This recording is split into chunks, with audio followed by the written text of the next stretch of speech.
এক জায়গায় সমস্যা, বেটাকর লোকে খারাপ ব্যবহার করে, আটকা গরম হয়েছে কই আল্লাহ কইতে পারে কথার লগে এমন গরম হয়ে যায়, তিনি কুত্তা শোয়া তিনকে কামড় দিছে, তিনকে আরো অজ্ঞার কল্লা কামড়া ধরে দেখছে। এরকম সিটিং মহিলা আমাদের মহিলা প্যান্ডেলে নাই রে। মার্কেটে চাইলে হিয়ানো কোনো ফতুয়া নাই, হুজুরেরা ব্যাগ একমত। কক্সবাজারে 3 লাখ পর্যটক প্রতিদিন যায়, 1.5 লাখ বেড়া 1.5 লাখ বেড়ি। একটা হুজুরে বাংলাদেশের কেউ ফতুয়া দিল না, বেড়িরা যাইতো ইত্য না, সারাম সারাম। কেন এটা কয়নি? কয় না। শুধু নামাজের বেলা এলে হুজুরে চেতনা গাড়াই যায় না, মহিলারা কেমনে নামাজ পড়বো মসজিদে, আর পর্দার সহিত পড়ব। দুবাই, মিশর, ভারতের রাষ্ট্র যা করলাম, এই কাফের রাষ্ট্র থাইল্যান্ড পর্যন্ত মসজিদ গুলো নবুয়তি সিস্টেমে, মানহাজ আলান নবুয়া। থাইল্যান্ড 7 জন মুসল্লি আইছে, একটা শহরে মানুষে 7 জন মুসলমান, 2 জন মহিলা 3 জন বেড়া, মসজিদ দোতলা, হয়তো দূর থেকে জুমাতে হয়তো আসে লোক। এই 5 ওয়াক্ত নামাজে এই মহিলাগুলো এক পাশে পর্দার সহিত নামাজ জমাতের সহিত পড়ে। ঈদের নামাজে পর্যন্ত নবীজি বলছে তোমরা মা বোনদেরকে নিয়ে আসো। অনেক কয় হুজুর হেতি তো হায়েজ নেফাস, দূর বেটা বরকতে মুনাজাত শরীক হইতো কম।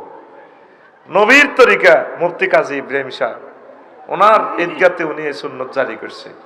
অন্তত কেন্দ্রীয় এই ঈদগাহগুলোতে শুরু করেন না, দেখবেন যে এটা কন্টিনিউ হয়ে যাবে। এই যে তরাবির নামাজটা জমাতে সহিত পড়বেন আপনারা, মা বোনেরা কি অন্যায়টা করছে কন? আপনি খতম তরাবি হড়ি হড়ি সব ব্যাজ্ঞান লয়ে যাবেন।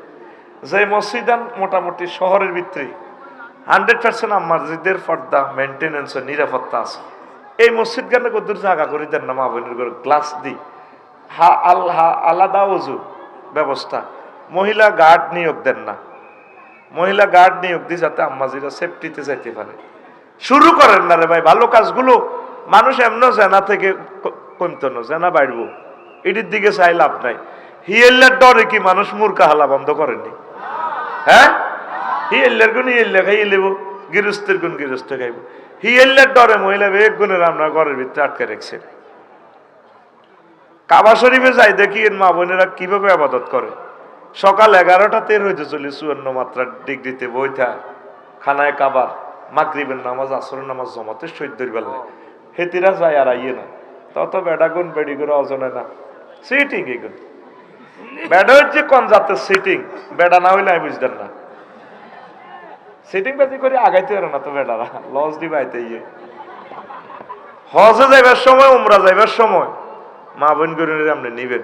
হেই হেতির বিয়ে হয়েছে আজ 60 বছর আগে, এতে যে আটকাই রাখছেন আজ হেতি ইয়ানে।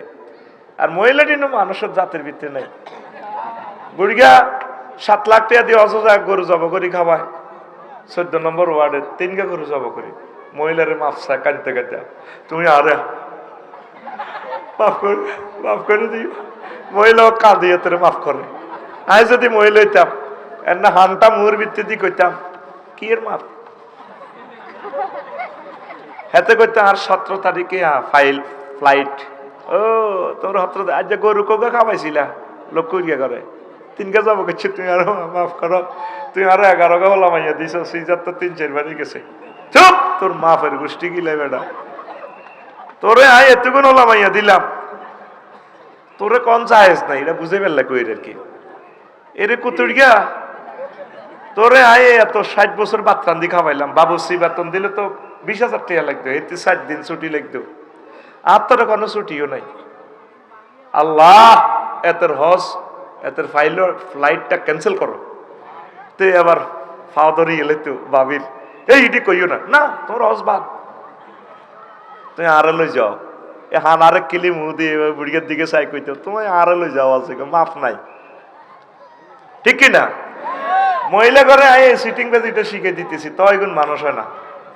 আর এগুন কৃপন তো বুড়িকে 7 লাখ কত আনো, তো কইতো না আর নেকলেস আন বেশি এলেই, আর তোমার কাছে মহারানা তো হেই 3,000 টাকা বাই, ওই হেই আমলে 3,000।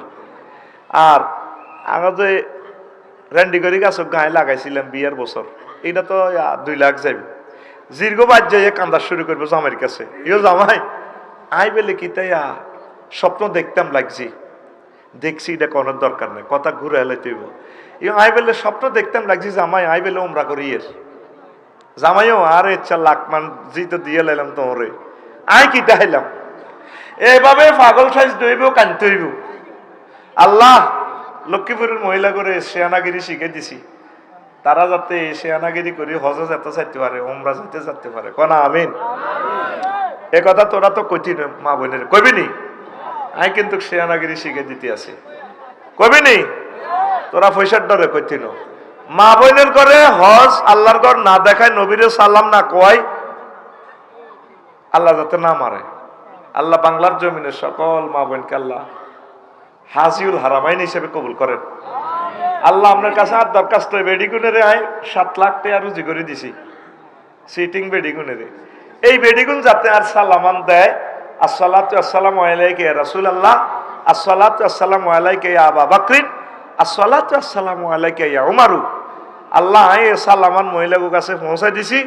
অনলাইনে যারা দেখবে সারা দুনিয়াতে, মহিলাগুন যাতে আর সালামান নবীরে দেয়, বেলা হুজুর আফসারি ভাই সালাম কইছে খোদার কাডার, এই পলিসির কারণে কিন্তু একটা কারবার খেলা হলাইছি। তাইলে কিন্তু গায়ে হাসর মাঠে বিশাল নবীজি খুশি হইব, গো আফসারি তুমি যে নাডামি শিখাইছো, ও আজারে সিস্টেম করে দিচ্ছ, আতুডা সিটিং আতুডা।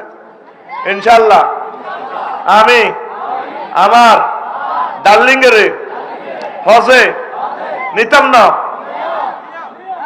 কিতা আয় কইছি নিতাম না, তোরা নিজ দায়িত্ব কইছ নিয়ম ও আদা তোরাই করছ। আল্লাহ মা বোনের হজের দরজা খুলে দাও, মা বোনের উমরার জন্য দরজা খুলে দাও। আমরা তো ডাং ডাং করছি, আর বেড়ি তো কামাই কি আর আয়ুমনি হেতি কিন্তু 10টাতে যায় কাবাতে বইতা, তারা ইবাদতের লাইফ বিরাব্বিহিম ওয়াসিতনাহুম হুদা। وقال الله تعالى إذن وآتيناه الحكم صبيا صدق الله العظيم قال رسول الله صلى الله عليه وسلم 7 يظلهم الله في ظله يوم لا ظل إلا ظله ومنهم شاب نشأ في عبادة ربه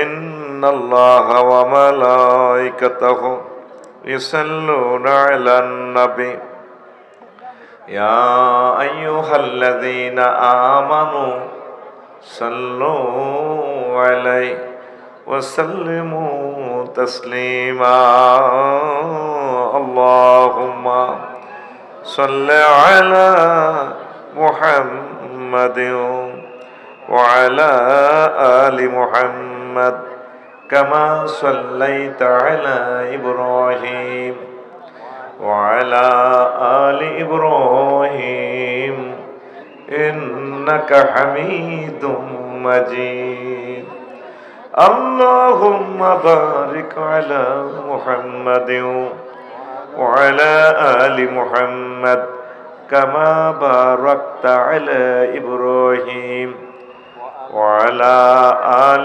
إبراهيم إنك حميد مجيد سبحان الله وبحمده سبحان الله العظيم الحمد لله আমার কলিজার টুকরা উত্তর বাঞ্ছানগর তৌহিদি যুব সমাজ ও মা বাবার দোয়া পাঠাগার কর্তৃক আয়োজিত 2 দিন ব্যাপী তাফসীরুল কোরআন মাহফিল,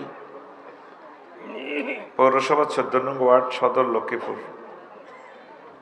সম্মানিত সভাপতি, আমন্ত্রিত অতিথিবৃন্দ, সার্বিক তত্ত্বাবধায়ক মাওলানা হাফেজ আরিফ হোসেন মিয়াজি ভাই সহ কলিজার টুকরার সর্বস্তরের অতিথিবৃন্দ, সর্বস্তরের শ্রোতা, আমার প্রাণ প্রিয় ছোট্ট সোনামণিরা, পর্দার আলের আমার প্রিয় মা বোনেরা, যারা আমাকে মন থেকে ভালোবাসেন, অনেক ভালোবাসা, তাদের দোয়ার বরকতে আল্লাহ আমাকে এতটুকু নিয়ে এসেছেন। আমার মা বোনেরা, ভাবি সাহেবেরা আছেন প্যান্ডেলে, আল্লাহ প্রত্যেককে কবুল করুক, প্রত্যেকের জন্য আন্তরিক মোবারকবাদ। আজকে এই বরকতপূর্ণ প্রোগ্রামে আমরা আসতে পেরে খুশি না বেজার? পড়ি আমরা আলহামদুলিল্লাহ। তো এই মাহফিল আগামী দিনেও ইনশাল্লাহ আপনারা থাকবেন তো? আরিফ হোসেন মিয়াজি সাহেব যেভাবে সাহায্যের জন্য আপনাদেরকে বলছে, এটা অত্যন্ত করুণ কথা। আমরা আগামী দিন পর্যন্ত মাহফিলটা চালায় নিতে পারবো কিনা, এটা আসলে কষ্টের কথা। আপনারা সাহায্য করবেন। একটা প্রোগ্রামে 10-12 লাখ টাকা আসলে খরচ হয়ে যায়। এই প্রোগ্রামটা চলুক, এটা আপনারা চান নেই। আর মা বোনেরা, কালকে তো মহিলা সমাবেশ আসেনি? সকালে মহিলা সমাবেশ করবেন, সকাল 8টা থেকে 12টা পর্যন্ত। এটা কন্টিনিউ চালান, কারণ মা বোনেরা এই বয়ানগুলো শুনতে পায় না। আমরা তো 52 সপ্তাহে 52টা জুমার আলোচনা শুনিনি? ওয়াজ মাহফিলও যাই কদুর কাদুর শুনি। আর মহিলাগুন ঘরের ভিতরে থাই উড়াই আলেম কালাম শেষ। এই জন্য মা বোনেরা গল্লাই এই মাহফিলে আয়োজন রাখবেন, নতুবা তাদের অধিকার লঙ্ঘন হয়। এমন একদিন আসবে ইনশাল্লাহ, বাংলার জমিনে প্রত্যেকটা মসজিদে ইনশাল্লাহ জুমার নামাজ চালু হবে, মা বোনেরাও পড়তে পারবে। আমিন বলেন। সারা পৃথিবীতে এই সুন্নাহ জারি আছে, শুধু বাংলাদেশের বেলায় এলে ফতুয়াগিরি শেষ নাই আর। কারণ মা বোনেরা জুমাটা পড়লে নামাজের পাবন্দি হইতো। ইন্দোনেশিয়া যদি দেখাইতাম, সারা রাত মা বোনেরা আবাদত বন্দিগি, 100% পর্দা, লাইটিং সিস্টেম আছে বাড়ি পর্যন্ত, নির্বিঘ্নে আইন শৃঙ্খলা, কত সুন্দর মাশাআল্লাহ। যার যার আবাদত, অর্ধেক আম্মাজিরা নামাজের জমাত করে, ছোট্ট ছোট্ট সোনামণিদের। তারপরে কিচির মিচির আল্লাহর ঘর কত সুন্দর মুখরিত। আল্লাহু আকবার। আল্লাহ সে দৃশ্য কবে আসবে বাংলার জমিনে? আমার আলেম ভাইদেরকে আল্লাহ একটু বুঝাইয়ে দেন।